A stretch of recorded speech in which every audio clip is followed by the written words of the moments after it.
Okay, 2015 Ford Expedition.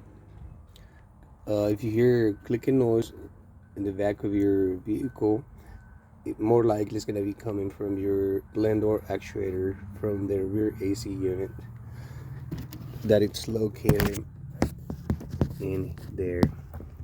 That's a new one from the dealer, and the part number would be that right there. No one else sells it. I try to buy it from AutoZone and O'Reilly's, but no one really has it. And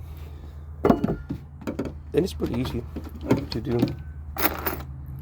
All you need is an 8mm socket, 50mm torque, one of these picks, and a clip remover.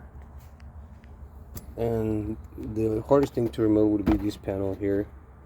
To remove it, you have to remove the upper panel, and then this only has 3 clips and the seatbelt bolt, and that's pretty much it.